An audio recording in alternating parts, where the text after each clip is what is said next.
अस्सलामुअलैकुम, good morning, सुबह बखैर। Good morning everybody, welcome to Geo Pakistan with Humayun Abdullah. ये जो मैं हाथ मल रही हूँ ना, अभी भी मुझे वो आदत है सैनिटाइज करने की, क्योंकि अभी तो आपको दोबारा आदतें रिवाइव करने की और अपना तमाम रूटीन रिवाइज करने की ज़रूरत है, क्योंकि मजीद 390 अफराद में गुज़श्ता 24 घंटों के दौरान कोरोना वायरस की तस्दीक हुई है। ओवरऑल मुल्की सतह पर जो शरह है वो 2.24 हो चुकी है। कराची में तो ड्यूरिंग द ईद डेज 39-40% तक मामला पहुंचा हुआ था। बिल्कुल वैसे कम हो चुकी है, उससे ज़्यादा तो नहीं बढ़ी। लेकिन एक और बड़ी खबर जो कि बड़ी लेट इन द नाइट हुई, तो उस पर इतना ज़्यादा तबसरा भी नहीं हुआ और शायद बहुत से लोगों को नहीं भी पता, तो वो आपको बता दें कि साबिक वज़ीर आज़म इमरान खान के बैरूनी साजिश के पूरे बयानिए को एक और अहम तरीन इदारे ने भी मुकम्मल मुस्तरद कर दिया है, ऐसे उठाकर बाहर फेंक दिया। ISPR कई बार इमरान खान के बैरूनी साजिश के इल्ज़ाम पर अपना मौक़िफ़ जो है वो पेश कर चुका है और अब सुप्रीम कोर्ट ऑफ पाकिस्तान ने भी इमरान खान और उनकी पार्टी के बयानिए को मुस्तरद कर दिया है। मेरा ख्याल है जुडिशल कमीशन की जरूरत तो नहीं रहेगी, जिसका मुतालबा बारहा खान इसके बाद एक्चुअली कुछ रहता नहीं है। जो इदारा जो समझा जाता है, जिसकी मानी जाती है, उन सारों ने, क्योंकि वो कह रहे थे ना कि सुप्रीम कोर्ट जो है वो चीफ जस्टिस की सरबराही में जुडिशल कमीशन बने, लेकिन अब चूंकि वो अज़ खुद नोटिस के इसका तफसीली फैसला सामने आ गया। तहरीक अदम एतमाद के जरिए आईनी तौर पर हुकूमत से निकाले जाने के बाद इमरान खान अपनी हुकूमत के खात्मे को मुसलसल बैरूनी साजिश का नतीजा करार दे रहे हैं, लेकिन सुप्रीम कोर्ट ने साल 2022 के अपने पहले अज़ खुद नोटिस का तफसीली फैसला जारी कर दिया है, जिसमें वाज़े करार दे दिया है कि बैरूनी साजिश का इल्ज़ाम नामुकम्मल, नाकाफ़ी और गैर नतीजा खेज है। मुबैना बैरूनी मरासले का मुकम्मल मतन अदालत को नहीं दिखाया गया। हालांकि आपको पता ही है, ये कहते रहे कासिम सूरी भी और दीगर लोग भी कि अदालत को भेज दिया है, सुप्रीम कोर्ट को एक ख़त लगा कर भेज रहे हैं, सुप्रीम कोर्ट को एक ख़त लगा कर भेज रहे हैं। तो आई वंडर वो क्या लगा कर भेज रहे थे, क्योंकि अदालत ने तो कह दिया कि उन्हें मुकम्मल मतन नहीं दिखाया गया। मरासले का कुछ हिस्सा बतौर दलाइल सुप्रीम कोर्ट के सामने रखा गया। तहरीक इंसाफ के वकील के मुताबिक मरासले के तहत हुकूमत गिराने की धमकी दी गई। कौमी सलामती के लिए दी गई 3 अप्रैल की स्पीकर रूलिंग शवाहिद पर मबनी होनी चाहिए थी। बैरूनी मुदाखलत से मुताल्लिक मुबैना मरासला 7 मार्च को मौसूल हुआ। हुकूमत ने मरासले की तहकीकात कराई, ना ये बताया कि किसने बैरूनी साजिश की है। और हुकूमत ने 31 मार्च तक मरासले की तहकीकात कराएं, ना अपोजिशन के सामने हकायक रखे, ये तो आप सारों को याद ही होगा। और तहरीक अदम एतमाद पर वोटिंग के दिन वजीर कानून ने पहली बार बैरूनी साजिश से मुतालिक डिप्टी स्पीकर को हुक्म देने की इस्तदा की। तफसीली रूलिंग से साबित हुआ बैरूनी साजिश के नामुकम्मल, नाकाफ़ी, गैर नतीजा खेज हकायक स्पीकर को पेश किए गए। डिप्टी स्पीकर ने कौमी सलामती को जवाज़ बनाकर तहरीक अदम एतमाद मुस्तरद कर दी। अदालत बैरूनी मुदाखलत से मुतालिक दलील से मुतमईन नहीं, डिप्टी स्पीकर के गैर आईनी इक़दाम की वजह से सुप्रीम कोर्ट मुतहर्रिक हुई। और बात सिर्फ यहीं तक नहीं, सुप्रीम कोर्ट के 5 रुकनी बेंच में शामिल chief justice Umar Ata बंदेयाल, justice Ejazul Ehsan, justice मजहर आलम खान मियां खेल, जस्टिस मुनीब अख्तर, जस्टिस जमाल खान मंदोखेल ने फैसले में लिखा कि कौमी असम्बली के साबिक डिप्टी स्पीकर कासिम सूरी का तहरीक अदम एतमाद मुस्तरद करने का फैसला गैर आईनी था। इमरान खान का भी असम्बली तहलील करने का हुक्म गैर आईनी था। स्पीकर असद कैसर ने इजलास ना बुलाकर आइन की खिलाफ वर्जी की।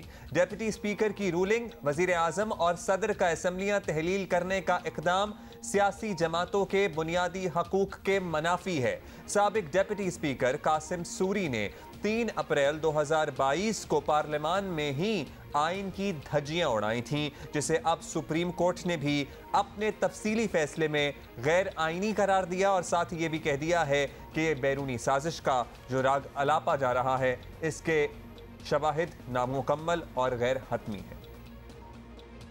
8 मार्च को आती है, इस वक्त तक पाकिस्तान में भी किसी को नहीं पता आदम एतमाद आ रही है।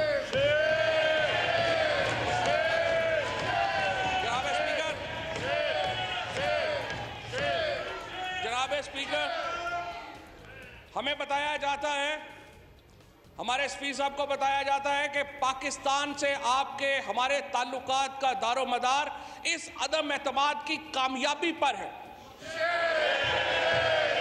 और अगर ये अदम एतमाद कामयाब होती है तो यू विल बी फॉरगिवन, लेकिन अगर अदम एतमाद कामयाब नहीं होती तो आपका अगला रास्ता बहुत सख्त होगा।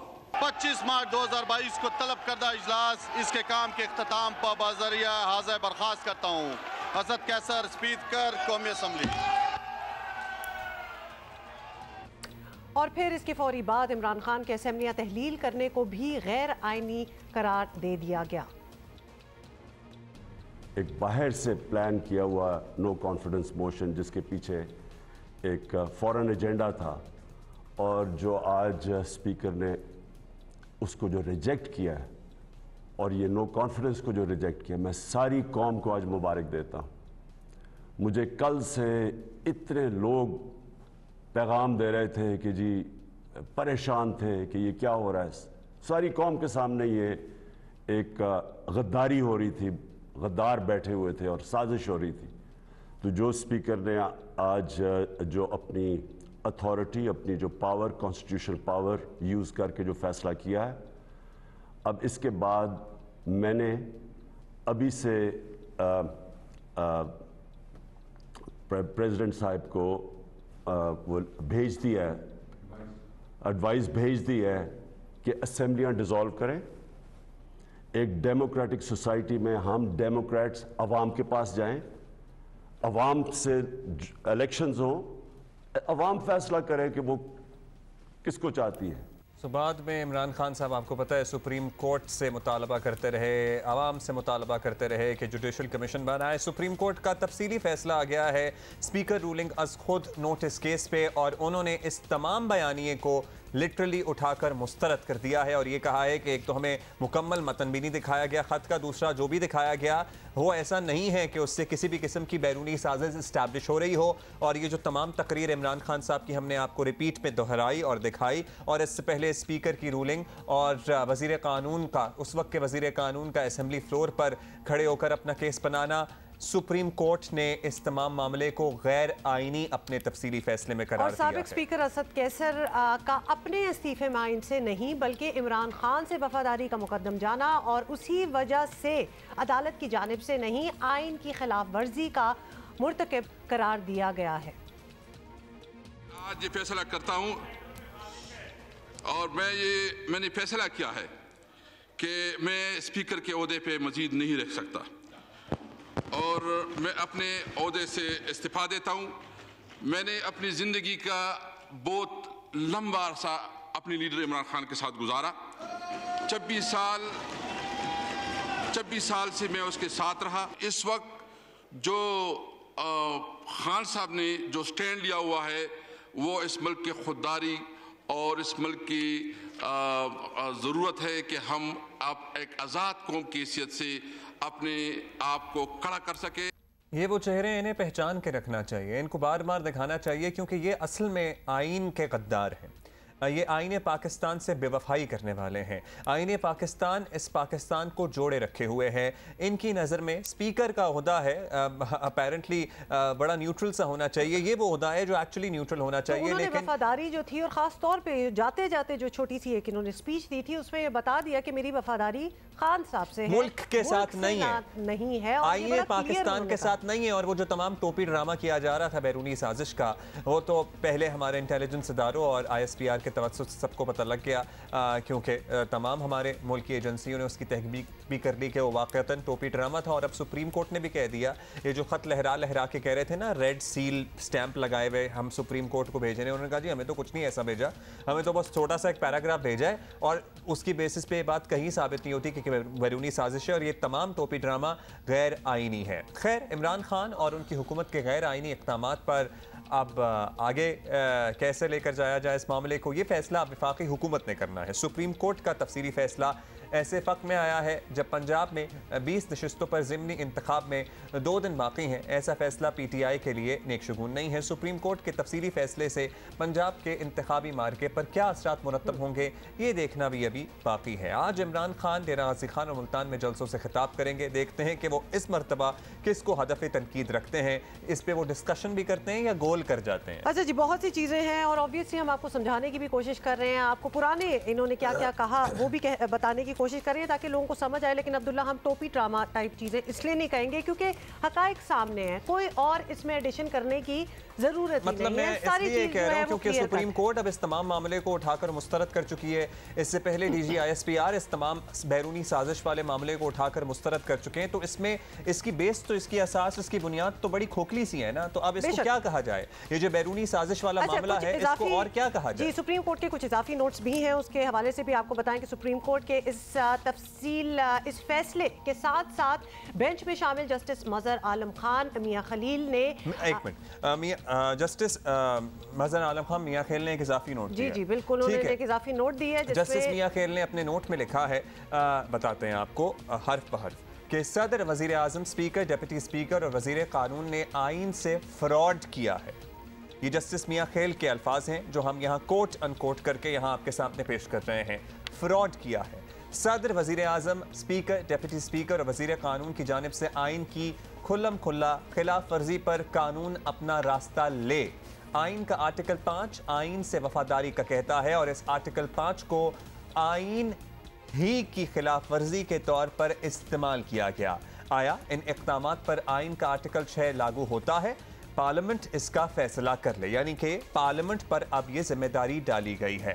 पार्लियामेंट फैसला करे आया मुस्तकबिल में ऐसे इक़दामात के लिए दरवाज़ा खुला रखना चाहिए या नहीं। बगैर किसी हिचकिचाहट के कहा जा सकता है कि स्पीकर और डिप्टी स्पीकर ने आइन की मुतल्लिका शिकों को मुकम्मल नज़रअंदाज किया। डिप्टी स्पीकर के पास 3 अप्रैल 2022 का इजलास चलाने और रूलिंग जारी करने का इख्तियार नहीं था। ये इजाफी नोट है जिसमें यह कहा गया है कि वजीर आजम, स्पीकर, डिप्टी स्पीकर और वजीर कानून ने आइन से फ्रॉड किया है और अब ये पार्लियामेंट पे जिम्मेदारी डाली गई है। अब पार्लियामेंट ये फैसला कर ले कि आइन के साथ फ्रॉड करने वाले की सज़ा क्या हो सकती है। ये जस्टिस मियां खलील का अपना इजाफी नोट है जो इस फैसले में सामने आया। बल्कि एक और भी इजाफी नोट है जिसमें कुछ और पॉइंट्स हैं, अगर आप और इसके साथ साथ बेंच में शामिल जस्टिस जमाल खान मंदोखेल ने भी इजाफी नोट तहरीर किया है। एक जस्टिस मियां खलील का इजाफी नोट है, एक जस्टिस जमाल खान मंदोखेल का इजाफी नोट है, वो भी हम आपके सामने पेश करते हैं। जस्टिस मंदोखेल कहते हैं कि किसी शख्स की ख्वाहिश पर मुल्क में आम इंतखाबात नहीं कराए जा सकते। मुल्क में इंतखाबात कब कराने हैं ये पार्लियामेंट इज्तिमाई फैसला करे। मुल्क में जल्द आम इंतखाबात कराने का मुतालबा नजरिया ज़रूरत को जिंदा करने के मुतरादिफ है। आम इंतखाबात सिर्फ असेंबली मुद्दत पूरी होने पर ही कराए जा सकते हैं। माजी में गैर जमहूरी कुव्वतों ने नजरिया ज़रूरत का गलत इस्तेमाल किया। नजरिया ज़रूरत को जिंदा करने से हमेशा जमहूरियत को नुकसान होता है। डिप्टी स्पीकर ने वज़ीर आज़म के मफाद का तहफ़्फ़ुज़ किया। गैर मुल्की मरासले को बगैर तहकीक के साजिश कहना हैरान कुन है। सुप्रीम कोर्ट के मुख्तसर फैसले के बावजूद पार्लिमानी कार्रवाई में ताख़ीर करने की कौम गवाह है। गैर आइनी और गैर कानूनी रवैया उस शख्स ने अपनाया जो इंतहाई अहम ओहदे पर फाइज था। ये वो 2 इजाफी नोट हैं जो इस तफसीली फैसले में 2 मुअज़्ज़ज़ जज साहिबान ने अलहदा से लिखे। अच्छा जी, अब ऑब्वियसली इतना बड़ा फैसला आया है, बड़ा इंपॉर्टेंट फैसला आया है, इसके बारे में हम जरा समझने की भी कोशिश करेंगे। साबिक़ अटॉर्नी जनरल इरफान कादिर साहब ने हमें ज्वाइन किया है। इरफान कादिर साहब, बड़े रेपरकशंस हो सकते हैं, बड़ा इंतज़ार भी था। सुप्रीम कोर्ट ने तफसीली फैसला जारी कर दिया है और खान साहब के बयानिए को टोटल ही मुस्तरद कर दिया है, बिल्कुल ही वॉश ऑफ कर दिया है। तो खान साहब, आरिफ अलवी, असद कैसर, कासिम सूरी के इक़दामात को गैर आइनी करार दिया है। अब इस पर क्या हो सकता है? उनके लिए कितना बड़ा सेटबैक होगा फॉर PTI एंड खान साहब का बयानिया? हाँ, अब ये बड़ा इंटरेस्टिंग है कि सुप्रीम कोर्ट ने बावजूद के एक डिसीजन दिया और फिर सुप्रीम कोर्ट के अहकामात के तहत वो जो स्पीकर हैं उनका वो बुलाया गया, वो इजलास भी बुलाया गया कि वोट ऑफ नो, यानी रेजोल्यूशन जो है नो कॉन्फिडेंस का उस पर वोट हो, वो सब भी सुप्रीम कोर्ट के कहने पे किया गया। लेकिन स्पीकर ने सुप्रीम कोर्ट का ऑर्डर आउटराइट वायलेट किया, ना सिर्फ के कॉन्स्टिट्यूशन को वायलेट किया जैसे आप फरमा रही हैं, उन्होंने सुप्रीम कोर्ट के ऑर्डर को भी वायलेट कर दिया और उनके खिलाफ कोई ऐसा एक्शन नहीं हुआ कि उन्होंने कॉन्स्टिट्यूशन को वायलेट किया है, क्योंकि ये बहुत सीरियस वायलेशन थी। यानी ये कोशिश की जा रही थी कि पार्लियामेंट में जो एक अक्सरियती हुकूमत है वो पार्लियामेंट की मेजॉरिटी पे अपने आप को मुसल्लत करे। तो मैं समझता हूँ कि ये तो बहुत बड़ी बात है। वो जो जनरल मुशर्रफ का जो जिसमें उन्होंने 30 और 40 जजेस को निकाल दिया था, वो तो बहुत छोटी बात थी। यहाँ तो माइनॉरिटी जो है उसके जरिए पूरी हुकूमत को बाहर फेंकने की कोशिश की जा रही थी, जो कि मेजॉरिटी की हुकूमत जो कि बाद में बनी। तो इसलिए मैं समझता हूँ कि इस फैसले में वो आई थिंक एक जज साहब जो है इनमें से उन्होंने इस तरफ इशारा दिया है कि ये बहुत संगीन वायलेशन इन्होंने की है। हम उसी इशारे की बात कर लेते हैं। जस्टिस मजहर आलम खान का इजाफी नोट है, उन्होंने कहा है जी एग्जैक्ट, उन्होंने लिखा ये कि वजीर आजम, स्पीकर, डिप्टी स्पीकर, वजीर कानून ने आइन से फ्रॉड किया। अब आइन से फ्रॉड की सजा तो हम सब शायद जानते ही हैं, या फिर आप जरा वजाहत कर दें कि साथ ही ये भी रेफर कर दिया कि पार्लियामेंट अब फैसला करे इस सिलसिले में, क्योंकि सदर, वजीर आजम, स्पीकर, डिप्टी स्पीकर, वजीर कानून की जानिब से आइन की खिलाफ वर्जी पर कानून को अपना रास्ता लेना चाहिए या कानून अपना रास्ता ले। ये इजाफी नोट पे लिखा है उन्होंने।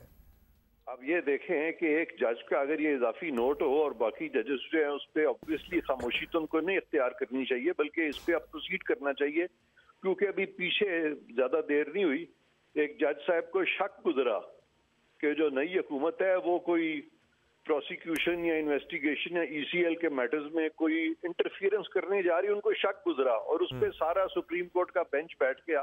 तो ये तो बहुत बड़ी बात उन्होंने की है। मैं समझता हूँ कि ये जो जज साहब हैं मियां खेल साहब, इनका व्यू बिल्कुल दुरुस्त है और सुप्रीम कोर्ट को इस चीज को देखना चाहिए, वरना तो आने वाले दिनों में तो जो माइनॉरिटी होगी पार्लियामेंट में, अगर एक दफा उनकी किसी की हुकूमत बन गई और उनके खिलाफ नो कॉन्फिडेंस हो गया और वो अकलियत में चले गए, तो वो अकलियती जो लोग हैं वो तो अपने आप को मुसल्लत कर लेंगे तो थ्रू गुंडागर्दी। तो it's a very serious thing.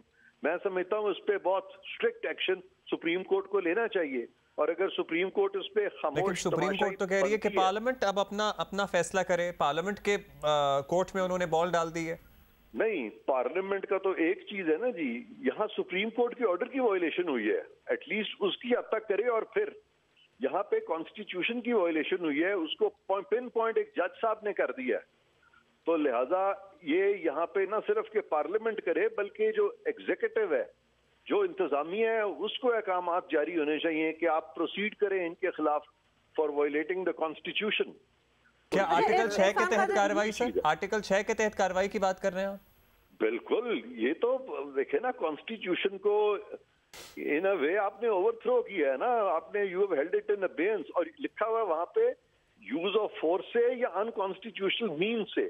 ये अनकॉन्स्टिट्यूशनल मीन्स अडॉप्ट की गई थी और ये बहुत सीरियस वायलेशन है, और कोर्ट ने इस तरह के मैटर्स में डायरेक्शन बिल्कुल उनको देनी चाहिए under article 184(3) of the constitution. जी इरफान कादिर साहब, क्या सदर आरिफ अलवी का मुआखजा इम्पीच उनको किया जा सकता है या नहीं? हाँ, अच्छा, सदर के बारे में ये है कि उनके खिलाफ कोई केस नहीं प्रोसीड कर सकता सदर के खिलाफ जब तक कि वो सदर हैं, और उनको निकालने का तरीका जो है वो 2/3 के साथ है। तो सदर के खिलाफ फिलहाल उनके खिलाफ कोई क्रिमिनल प्रोसीडिंग्स नहीं हो सकती, वो गवर्नर्स के खिलाफ भी नहीं हो सकती, लेकिन जो प्राइम मिनिस्टर अब नहीं रहे उनके खिलाफ ये प्रोसीडिंग्स हो सकती हैं। अच्छा, साथ ही जस्टिस जमाल खान का भी एक इजाफी नोट है जिसमें उन्होंने कहा कि जी किसी शख्स की ख्वाहिश पर मुल्क में आम इंतखाबात नहीं कराए जा सकते। इंतखाबात कब कराने ये पार्लियामेंट इज्तिमाई फैसला करेगी, और जल्द आम इंतखाबात कराने का मुतालबा नज़रिया ज़रूरत को ज़िंदा करने के मुतरादिफ है। असम्बली को अपनी मुद्दत पूरी करनी चाहिए। अब मतलब ये जो इमरान खान साहब पहले दिन से ये कह रहे हैं कि जी आम इंतखाबात करा दें, आम इंतखाबात करा दें, आम इंतखाबात करा दें, मुतालबा हमारा मान लें, उनके उस मुतालबे को भी जरा धचका पहुंचा है। फिर देखें, ये तो बात आइन में साफ तौर पे लिखी हुई है कि इंतखाबात कब होंगे, और आइन के मुताबिक तो किसी के कहने पे तो नहीं होंगे इंतखाबात। तो इसलिए ये बिल्कुल उन्होंने सही कहा जस्टिस बंदोखेल ने कि इंतखाबात कराना जो है वो किसी की ख्वाहिश पे नहीं होंगे, बल्कि आइन के मुताबिक होंगे। और जो इलेक्शंस हैं वो ड्यू हैं 2023 में। उससे पहले अगर ये कानून को, आइन को अपने हाथ में लेके जलसे जुलूसों के जरिए पार्लियामेंट को गिराने की कोशिश कर रहे हैं। अच्छा, तो ये जो कहते थे इस सारे मामले के बाद, आपको याद है वो उस दिन स्पीकर की रूलिंग वाले दिन वो खत भेजा भी था। अब सुप्रीम कोर्ट कह रही है कि हमें तो उसका एक छोटा सा कोई पैराग्राफ वगैरह भेजा गया, हमें पूरा कंटेंट तो भेजा नहीं गया। फिर साथ ही ये भी कहा जस्टिस मंतोखेल ने कि मरासले को बगैर तहकीक किए साजिश कहना हैरान कुन है। तो इमरान खान साहब और उनके रुफ़क़ा जो कह रहे थे कि जी जुडिशल कमीशन बना दें, अब तो मतलब काफ़ी वाज़ेह हो गया, सुप्रीम कोर्ट के सिटिंग जजेस की तरफ से ये तफसीली फैसला आ गया। वो आप सही कह रहे हैं कि बिल्कुल ये वाज़ेह हो गई है चीज़ की, ऐसी कोई बात नहीं है कि हमारी ऑपोजिशन जो बाहर की हुकूमतों के साथ मिलकर उन्होंने हुकूमत गिराई है, कतन ऐसी बात नहीं है। लेकिन उसको सुप्रीम कोर्ट ने जितनी ज्यादा उसमें वो उसको थोड़ा लंबा लिख दिया उन्होंने, उनको चाहिए था छोटा लिखते, प्रिसाइज लिखते और इस तरीके से लिखते कि आइंदा कॉन्स्टिट्यूशन की ऑब्जर्वेंस होती। उसमें थोड़ा सा एक वो इंडिफरेंस नजर आया है सुप्रीम कोर्ट की तरफ से, जो मैं समझता हूँ नहीं नजर आना चाहिए। गो कि उन्होंने बातें ठीक लिखी हैं लेकिन उसका ज्यादा सख्ती से उनको नोटिस लेना चाहिए था, जो कि इस केस में नहीं लिया गया। बहुत शुक्रिया आपका इरफान कादर साहब, साबिक अटॉर्नी जनरल माहिर कानून। जा रहा है कि कराची में मॉनसून बारिशों के पहले से ज्यादा खतरनाक सिस्टम जो है वो बन रहा है। अब ये कहा जा रहा है वी आर होपिंग कि ऐसा ना हो, लेकिन ऑफ कोर्स बताना तो आपको ज़रूरी है। और आज से मूसलाधार बारिशों का नया सिलसिला जो है वो शुरू होने को है। रात को तेज़ बारिशें हो सकती हैं जो 18 जुलाई तक चल सकती हैं। खदशा जाहिर किया जा रहा है कि कराची के मुख्तलिफ इलाकों में अर्बन फ्लडिंग का सामना भी करना पड़ सकता है। ये कुछ दिन पहले हमने, बल्कि कल ही सरदार सरफराज साहब से बात की थी, उनका भी यही कहना था। और कराची में बारिश से होने वाले नुकसानात और आवाम को दीगर परेशानियों का सामना करने पर शहर में खूब सियासत भी हो रही है। तो आपको पता ही है, कोई मौका तो जाता नहीं है हाथ से। MQM सिंध हुकूमत से शिकायतें कर रही है। ख्वाजा इज़हारुल हसन कहते हैं कि बारिशों के बाद पहले ही हमारी जो हवाइयाँ हैं वो उड़ी हुई थी और मुराद अली शाह की प्रेस कॉन्फ्रेंस के बाद तो मज़ीद परेशानी जो है वो बढ़ गई है। और बारिशों और कराची की सूरत हाल तो आपके सामने ही है। उस पर सिंध हुकूमत पर होने वाली तनकीद जी तनकीद पर वज़ीर आला सिंध भी फट पड़े। PTI, MQM और मुस्तफ़ा कमाल पर जवाबी वार किए और दावा किया कि 2 दिन में शहर साफ कर दिया था। वज़ीर आला सिंध का क्लेम अपनी जगह, लेकिन सच ये है कि पीपल्स पार्टी शहर से पानी की फौरी निकासी में नाकाम रही। इंतज़ामिया की मशीनरी कहीं नज़र नहीं आई। लोग अपनी मदद आपके तहत काम करते रहे। इस वक्त भी बाज़ जगहों पर पानी खड़ा हुआ है बारिश का। मैं अपने से अगली गली देख रहा था, अब वो पानी खड़े खड़े ना ग्रीन हो चुका है। नहीं तो आप अगर डिफेंस में अगर आप निशात और Bukhari is still under water. Can you imagine कि मतलब 3 दिन हो गए, अभी नया सिस्टम जो है वो बनने को आ गया है, पहला वाला पानी नहीं निकला। शहरी अब डर रहे हैं कि मजीद बारिशें हुई तो क्या बनेगा। दूसरी तरफ रावलपिंडी इस्लामाबाद में मूसलाधार बारिशें, नशीबी इलाके पानी में डूब गए। मतलब पिंडी से इस्लामाबाद के नए जो सेक्टर्स हैं, नई आबादियां, वहाँ से जो अर्बन फ्लडिंग के मनाजर आ रहे हैं। मतलब इस्लामाबाद में क्या किया वैसे CDA वगैरह और दीगर लोगों ने। इस्लामाबाद तो एक ऐसा शहर था जिस पे हमें बड़ा फख्र था कि यहाँ पे बरसाती नाले और ये सारा निज़ाम बिल्कुल मतलब परफेक्ट है। जितनी भी बारिश हो जाए, बेशक वो भर भी जाए, लेकिन वो बिल्कुल फौरन से ही निकल जाता था पानी, बट नॉट एनी मोर। तो ये जो सिटी प्लानर्स हैं, मेरा ख्याल है कि उनको भी प्लॉट बेचे ना, हमने नाले छोटे करके प्लॉट बेचे, हमने गलियां बनाई, हमने प्लॉट बेचे, यही हुआ। और तो कल लाहौर के मुख्तलिफ इलाकों में मूसलाधार, कराची में भी यही हुआ। कल लाहौर के मुख्तलिफ इलाकों में मूसलाधार बारिश से भी मामूलात ज़िंदगी हुए हैं मुतासिर। अच्छा जी, DG मेट मेहर साहबजाद खान जो हैं वो हमारे साथ हैं। मेहर साहब, ये बताइएगा कि बताया ये जा रहा है कि आज से बारिशों का एक नया सिस्टम जो है वो आ जाएगा, लोग ज़रा खौफज़दा भी हैं, तो किन किन इलाकों में बारिश होगी और सिलसिला जो है ये कब तक चलेगा? How accurate is the forecast?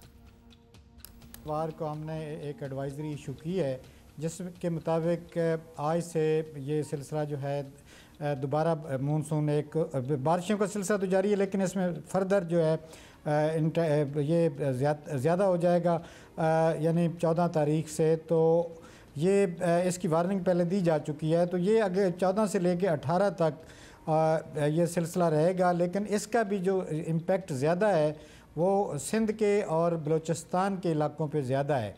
गो बारिशें हमारे पाकिस्तान के अपर एरियाज़ में भी होंगी, लेकिन फोकस इसका ज़्यादा जो है वो सिंध और बलूचिस्तान रहेगा। और ख़ास तौर पे 16, 17, 18 ये कराची में फिर इस दौरान शदीद बारिशें हो सकती हैं। अर्बन फ्लडिंग का ख़तरा है, काफ़ी ज़्यादा ख़तरा है। अब आपने दोबारा कह दिया कि अर्बन फ्लडिंग का खदशा है। पहले ही इलाकों में सूरत हाल अबतर रही है, अब दोबारा से खदशा ज़ाहिर किया जा रहा है। क्या एहतियात करें साहबजाद खान साहब, आवाम को और इंतज़ामिया को आप लोगों ने अलर्ट कर दिया है प्रॉपर? देखिए जी, हमारे निकासी का सिस्टम ठीक करना चाहिए। जहाँ से पानी निकलना होता है उन चैनल्स को ठीक करना चाहिए गवर्नमेंट को, और किसी हद तक ठीक किए हुए भी हैं, ऐसी बात कोई नहीं है। लेकिन चूँकि बारिश की इंटेंसिटी ज़्यादा हो जाती है तो फिर उसको संभालना थोड़ा सा मुश्किल होता है। बाकी आवाम के लिए यही है कि वो जो मकानात ऐसे हैं जहाँ पे कोई ख़दशा है या दीवारें ऐसी हैं उनसे दूर रहें, और ख़ास तौर पे ये बिजली के जो आलात हैं या बिजली के खंभे हैं उनसे ज़रा दूर हटके रहें। और या जहाँ पे जब पानी ज़्यादा इकट्ठा हो जाता है तो जहाँ पे गटर होते हैं वहाँ पे ना जाएं। और अगर अपनी आमदोरफ्त जो है वो थोड़ा सा कम कर लेते हैं तो ये भी आवाम के फ़ायदे के लिए है। अच्छा, ये भी बताइएगा कि ये सिस्टम निकल जाने के बाद अगला स्पेल कब आएगा? मतलब नॉट कि हम कोई इंतज़ार में बैठे हैं, लेकिन फिर भी पता होना चाहिए कि क्या होने वाला है। तो ये मानसून कब तक चलने के इम्कान हैं? ख़त्म कब होंगे? जुलाई, अगस्त और सितंबर। अभी तो आप कह सकते हैं कि जुलाई आधा महीना गुजरा है, और ये इतना भी नहीं है कि जी यानी हर वक्त इस बारिश होती रहेगी।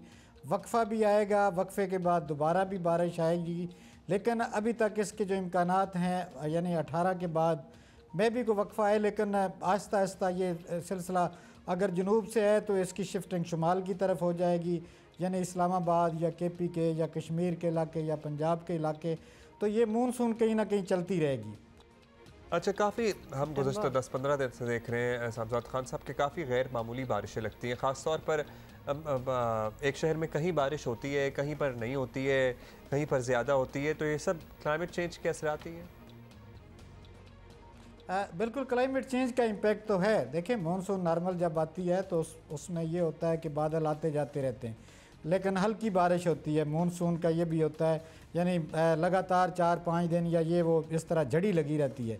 लेकिन अब सिलसिला क्या हो गया कि जी बारिश इतनी एक जगह पे हो जाती है।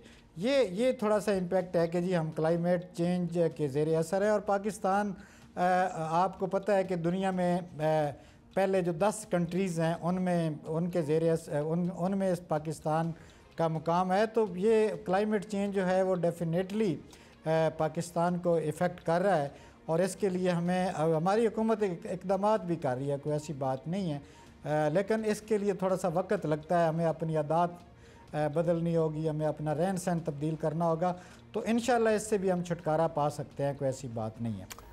बहुत शुक्रिया DG मेट मेहर साहिबजाद खान, आपका हमसे बात करने का। अच्छा, कुछ आपको विजुअल्स दिखाना चाहते हैं। रावलपिंडी के विजुअल्स हैं, खौफजदा हो जाएंगे आप लोग देख के, क्योंकि ये पानी किसी को नहीं छोड़ा। और ये जो फ्लड्स हैं, फ्लैश फ्लड्स का है, whatever you want to call it, मतलब ये खुद ही जगह बना रहे हैं, और पानी वैसे भी अपनी खुद जगह बनाता है। और अब्दुल्ला, आपका भी ये कहना कि हाउसिंग सोसाइटीज़ जिन चीज़ों पे बनी हुई हैं ना, ये उसी का कसूर हमें। अच्छा, अब हम जिस खबर की बात करने लगे हैं वो खबर है, ऐसी बातें हम करना नहीं चाहते, लेकिन मजाल है कि कोई कमी आई हो। जितना मेरा ख्याल है हम बात करते हैं उतनी ही सामने और चीज़ें आती हैं, and nobody is learning anything. Karachi में कत्ल की लर्जा खेज वारदात सामने आई है, और हुआ क्या है, गुलशन इकबाल ब्लॉक 4 में निजी स्कूल से बड़ी अजीब बात है, खैर निजी स्कूल से खातून की लाश जो है वो मिली है, और सपाक मुलजिम ने लाश के टुकड़े करके पतीले में डाल दिए थे। सोचें ज़रा, और ये वाक़या जिसने सुना वो हिलकर रह गया कि ये हो क्या रहा है। और पुलिस वाक़े की तहकीकात जो है ऑफकोर्स कर रही है, और केस में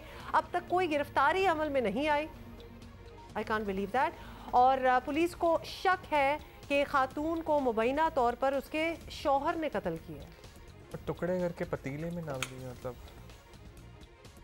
उसके बाद उसको जलाया गया, मतलब बॉयल किया गया। इसकी बड़ी डिटेल्स हैं, बट एनीवे जी, हमारे नुमाइंदा काशिफ मुश्ताक ने हमें ज्वाइन किया। काशिफ, सबसे पहले तो ये बताइए कि ये मिली कैसे, और स्कूल में क्या हो रहा था, और कितने दिन पुराना ये है वाकया? जी देखिए, 15 पर पुलिस को इतला मिली, और गुलशन इकबाल ब्लॉक 4 का ये इलाका है जहां एक निजी स्कूल के अंदर ये वाकया पेश आया है।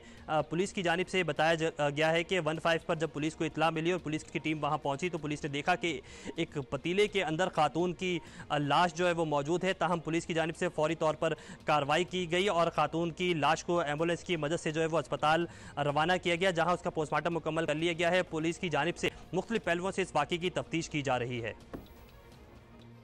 अच्छा, पुलिस को शक किस पर है और जिस पे शक है वो मुलजिम कहाँ है? क्योंकि हमें तो डायरेक्ट किसी एक बंदे पे शक आ रहा है। जी देखिए, ये एक निजी स्कूल है और काफ़ी अरसे से ये स्कूल चूँकि बंद है और इसका जो चौकीदार है वो इसी स्कूल के अंदर अपनी बीवी और 6 बच्चों के साथ रहता था। पुलिस की जानिब से इब्तदाई तफ्तीश में ये कंफर्म किया गया है कि इस खातून को कत्ल करने वाला इसका यही चौकीदार शौहर है।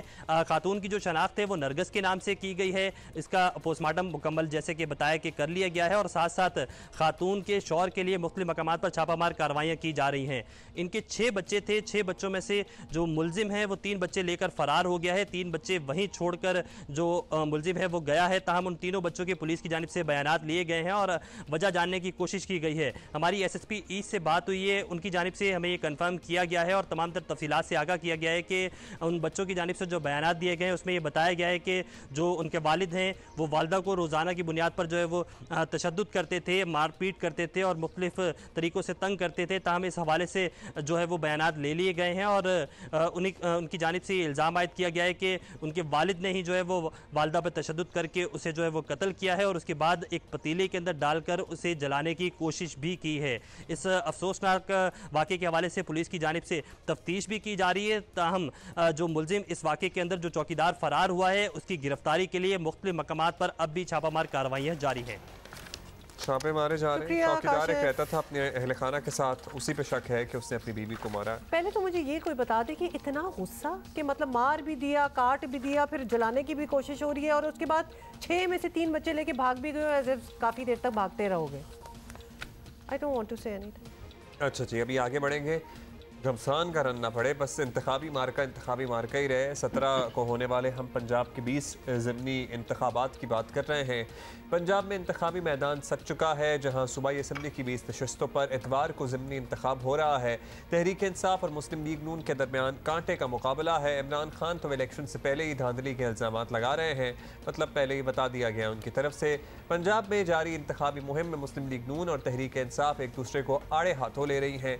इमरान खान अपने हमायतियों को मुखालिफिन के घेराव पर उकसा रहे हैं, साथ ही जलसों में चोर, गद्दार, लोटे और दीगर अलकाबात से भी नवाजा ये तो खैर जा आपको रहा है। काफ़ी दिनों से हम बता रहे हैं कि क्या क्या मतलब टर्मिनोलॉजी जो है ना वो कहाँ पहुँच चुकी है। दूसरी तरफ आपको ये भी बता दें कि नून लीग भी रियायत देने को तैयार नहीं है।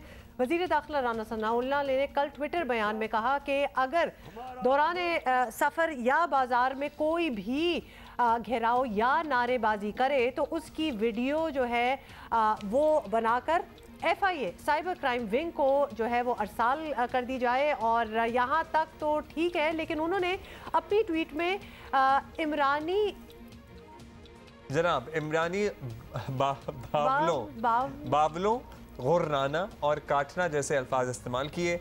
साथ ही ऐसे अफराद के शनाख्ती कार्ड और पासपोर्ट ब्लॉक करने की भी धमकी दे डाली। इमरान खान जो इश्तियाल अंगेज़ बातें कर रहे हैं वो यकीनन इंतहाई गलत है, लेकिन इसका मतलब ये नहीं है कि आप मतलब मुकाबले पे आके ना जवाबी फायर करें और उसी किस्म की टर्मिनोलॉजी आप भी यूज़ करें और ये पासपोर्ट ब्लॉक करना, मतलब really can you do that?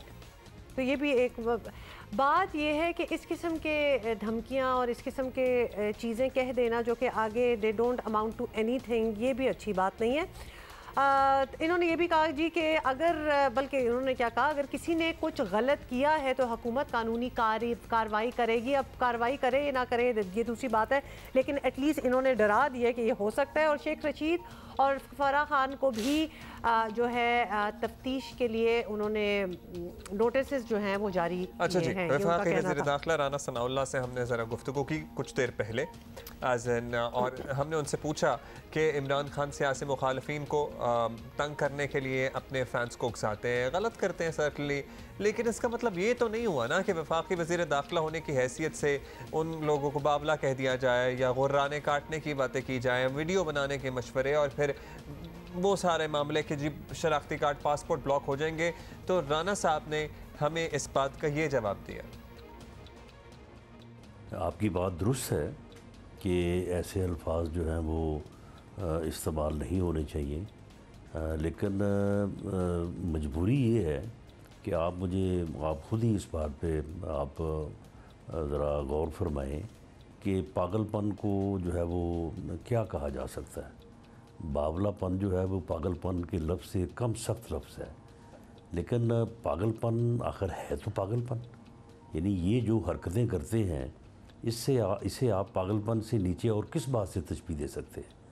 और जहाँ तक इस बात का ताल्लुक है कि आप किसी कहीं जा रहे हैं, आप किसी जगह पे खड़े हैं अपने किसी अजीज़ के साथ, दोस्तों के साथ या फैमिली के साथ, और एक आदमी जो है वहाँ पे आके आपको शाउट करना शुरू कर दे, आपको जो है वो आपकी डिग्निटी को वायलेट करे और आपको जो है वो आपकी जो अपना सेंस ऑफ अपना रिस्पेक्ट है उसको इंजर करे, तो क्या उसे आप वो काटना नहीं है, गुराना नहीं है, तो क्या वो उसे ये कहा जाए कि वो आके जो है उन्होंने हम गज़ल सुनानी शुरू कर देते हैं या कोई आरफाना कलाम जो है वो वहाँ पे आके गाते हैं, कोई नज़म पेश करते हैं।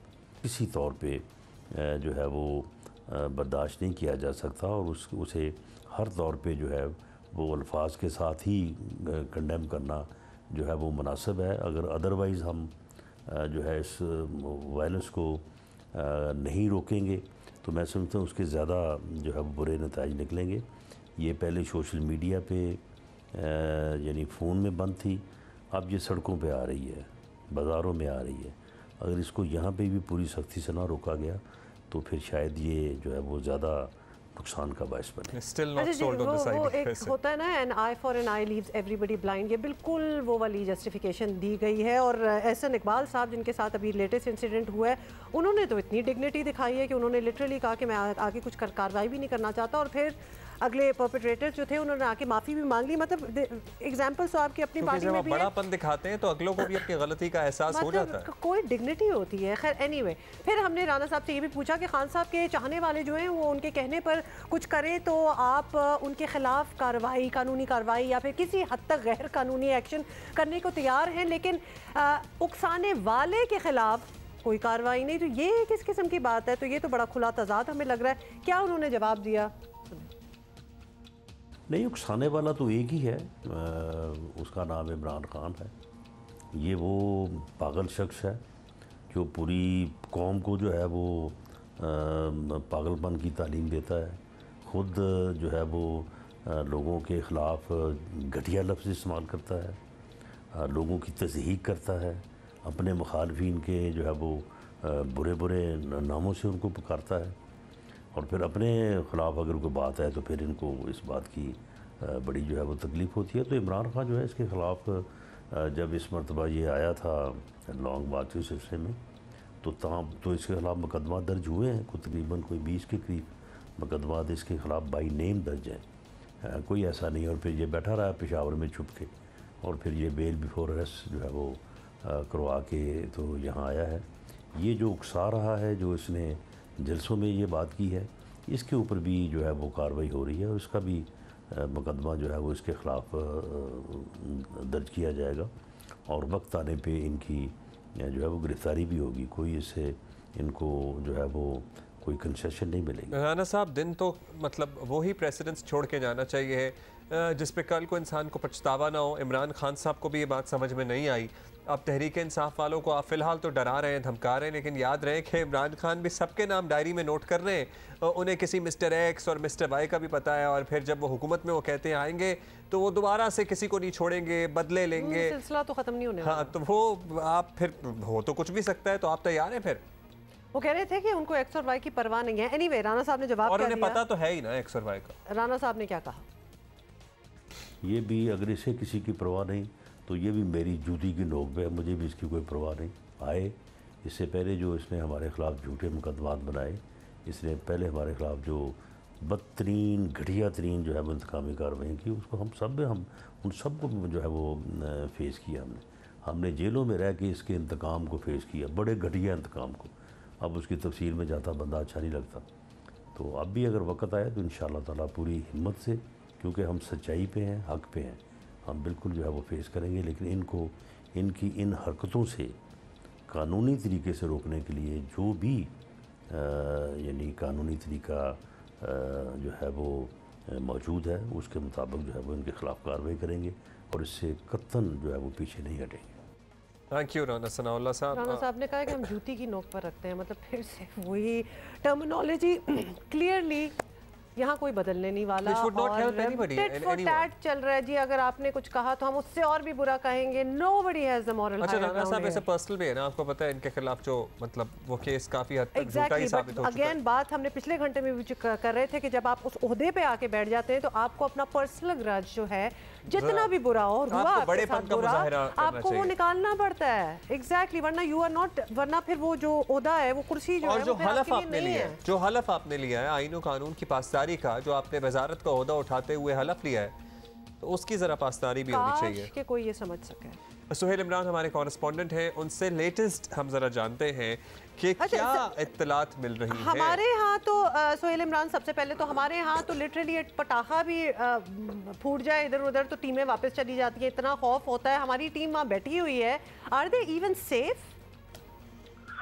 जी, अभी कुछ ही लम्हात में पाकिस्तान टीम ने गाल के लिए रवाना होना है कोलंबो से, और 2 घंटे की मुसाफत है, और जहां पर पहला टेस्ट मैच खेला जाना है हफ्ते के रोज से 16 जुलाई से। और उससे पहले डेफिनेटली अभी फिक्रमंदी की बात तो है। पिछले 1 हफ्ते से बहुत ज्यादा हुकूमत मुखालिफ मुजाहरों में तेजी आई हुई है, जहां तक आपने इस बात का जिक्र किया कि हमारे यहाँ सूरत हाल को लेकर बड़ी ही तशवीश का इजहार किया जाता रहा है। और 2009 के बाद पाकिस्तान में टीमें भी नहीं आती रही, तकरीबन 10 बरस का वक्फा भी रहा, लेकिन पाकिस्तान का इस दौरान हमेशा यही मौक़िफ़ रहा था पाकिस्तान क्रिकेट बोर्ड का कि हमारे यहाँ हालात क्रिकेट के लिए साजगार हैं और यहाँ पर क्रिकेट होनी चाहिए। और अब जो सूरत हाल पाकिस्तान क्रिकेट टीम को वहाँ पर पेश है, जिसकी वजह से पाकिस्तान टीम का एक ट्रेनिंग सेशन भी जो हफ्ते के रोज था वो मनसूख किया गया था क्रिकेट श्रीलंका क्रिकेट की दरख्वास्त के ऊपर। तो अगर पाकिस्तान क्रिकेट टीम इस वक्त इस पोजीशन में नहीं है कि वो वहां पर अपना दौरा जो है वो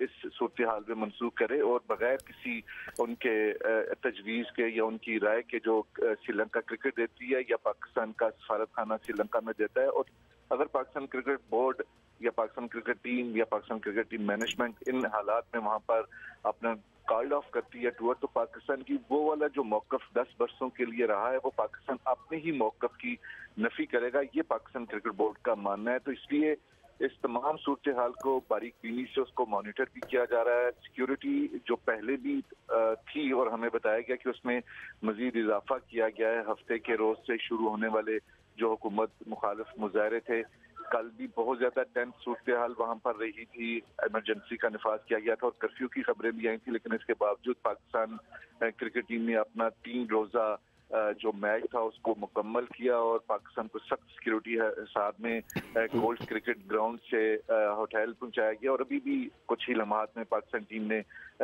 गाल के लिए रवाना होना है। तो जो हमारी टीम मैनेजमेंट के साथ बात हुई थी, उन्होंने कोई सूरत हाल को गैर मामूली करार नहीं दिया और न ही किसी किस्म के टूर के ऊपर खदशात का या तहफ़्फ़ुज़ात का इजहार किया गया है। अभी कुछ ही दिन पहले टेस्ट मैच मुकम्मल हुआ है, टेस्ट सीरीज मुकम्मल हुई है और गाल में ही टेस्ट मैचेस खेले गए थे ऑस्ट्रेलिया के खिलाफ। तो गाल फोर्ट में मुजाहिरीन दाखिल हुए थे जो मुत्तसिल है गाल इंटरनेशनल क्रिकेट स्टेडियम के साथ। उसके बावजूद ऑस्ट्रेलिया ने अपना टेस्ट मैच मुकम्मल किया और जो वहाँ का क्राउड था उसकी उन्होंने तारीफ भी की। बड़ी हद है अगर सूरत हाल इसी तरह की कोलंबो में टेंस रहती है, क्योंकि अब पाकिस्तान की मैच गाल पहुंच जाएगी, तो हो सकता है, मतलब अभी तक इसका कोई फैसला नहीं हुआ, अगर इसी तरह की सूरत हाल कोलंबो में टेंस रहती है तो जो दूसरा टेस्ट मैच 24 जुलाई से 24 जुलाई से खेला जाना है कोलंबो में और पाकिस्तान टीम को सिर्फ गाली में रखा जाए, जिस तरह ऑस्ट्रेलिया के 2 टेस्ट मैचेस वहां पे मुकम्मल किए गए, हो सकता है कि ये दोनों टेस्ट मैचेस गाल में ही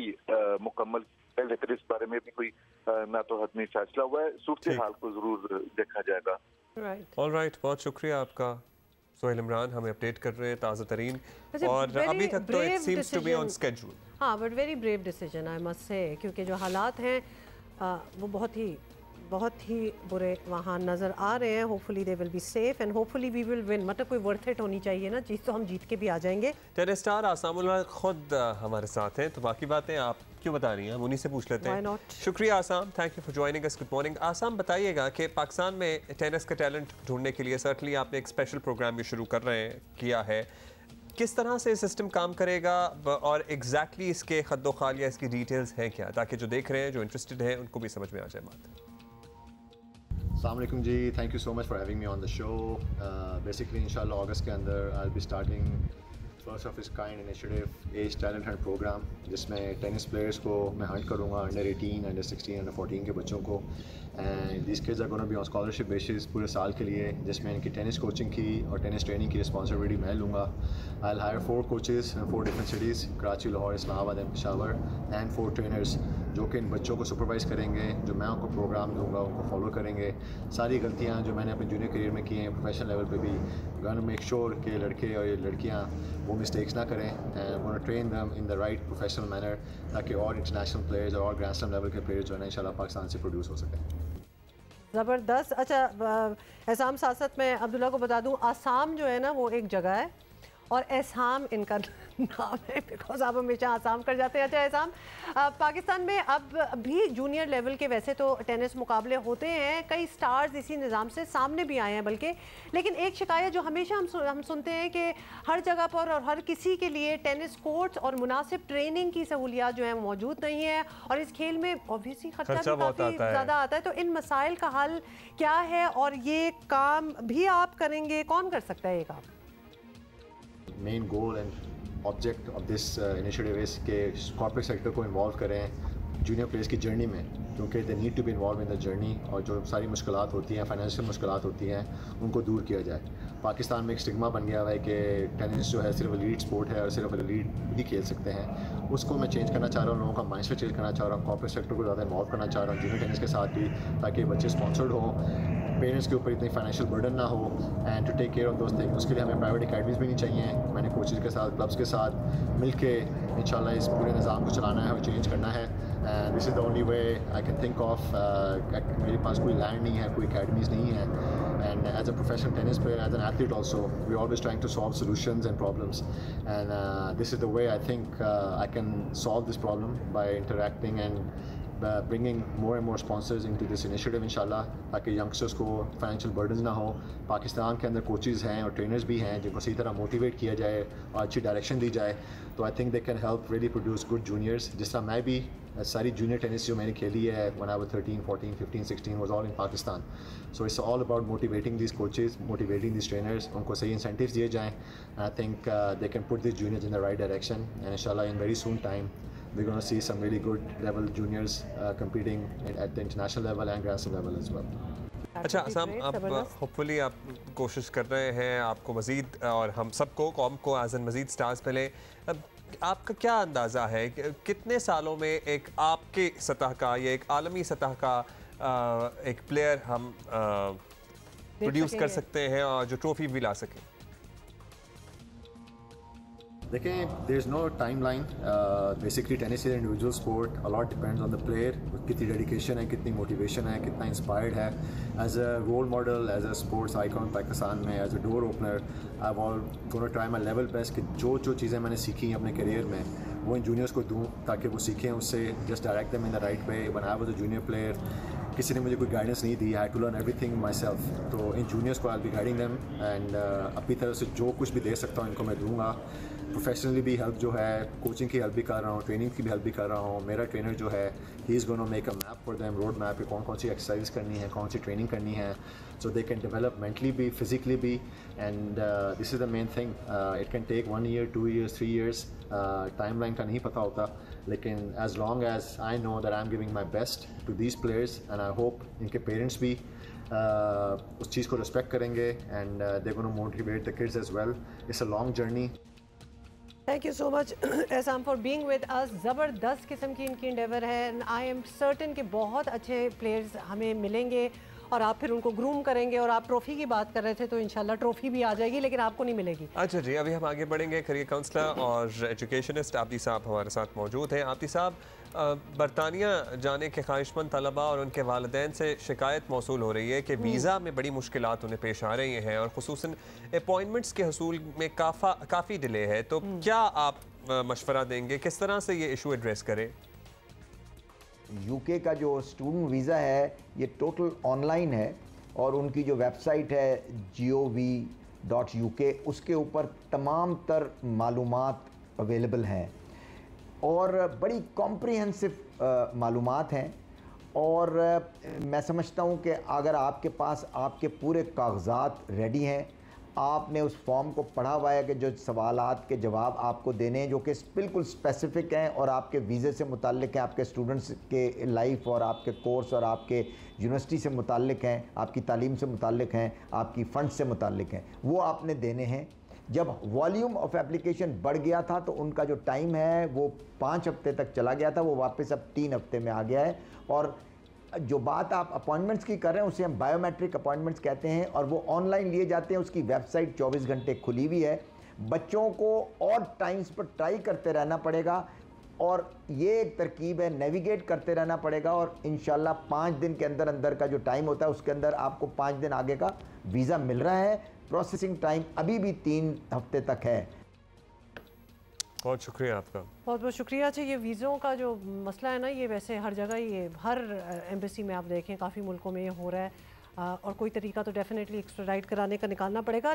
और ग्लेशियर्स पिघलने के अमल में इंतहाई तेज़ी देखने में आ रही है, मामूल से ज़्यादा बारिशें हो रही हैं और उसके बाद तबाही तो आप देख ही रहे हैं। इसी पे हमने बात करनी है। हसन अनवर पाकिस्तान एनवायरमेंटल ट्रस्ट के मेंबर हैं, इन्होंने हमें ज्वाइन किया है। ये बताइएगा कि पाकिस्तान उन ममालिक में शामिल है, अभी हम बता रहे हैं कि जहां आवाम की सतह पर क्लाइमेट चेंज को ज़्यादा अहमियत नहीं दी जाती, बल्कि इस पर कोई डिस्कशन ही नहीं होती। It's not even a topic to talk about, to worry about. लेकिन आजकल जिस तेज़ी से हमारे मौसम और हालात बदल रहे हैं, आप कुछ लगता है कि कुछ फ़िक्र हो जानी चाहिए, आवाम को भी इस पर तवज्जो देनी चाहिए। तो ये सब कुछ क्या एक अंदाज़ों से चल रहा है, एक्सपेक्ट किया जा रहा है कि इसी तरह दुनिया का क्लाइमेट चेंज हो रहा है तो पाकिस्तान का भी यही हाल होगा? सबसे पहले तो मुझे अपने प्रोग्राम जियो पाकिस्तान में बुलाने का बहुत बहुत शुक्रिया।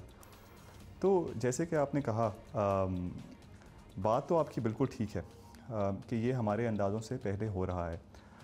IPCC जो कि inter governmental panel for climate change है, जो कि एक जिसे क्रेडिबल सोर्स कहा जाता है, जो कि हर चंद साल बाद अपनी एक रिपोर्ट शाया करते हैं जिसमें दुनिया के बड़े साइंटिस्ट और जो गवर्नमेंट्स की सारी स्टडीज़ और रिसर्चेज़ हैं उनको मिला के हमें ये बताया जाता है कि क्लाइमेट चेंज कितनी तेज़ी से हो रहा है, उसके क्या क्या असरात मुरतब होंगे आने वाले सालों में। इसी IPCC की रिपोर्ट में अभी बताया कि जो पाकिस्तान और जिस खत्ते में हम रहते हैं इसे थर्ड पोल कहा जाता है, यानी कि नॉर्थ और साउथ पोल के बाद जो सबसे बड़े जो ग्लेशियर्स की तादाद मौजूद है वो इस इलाके में है।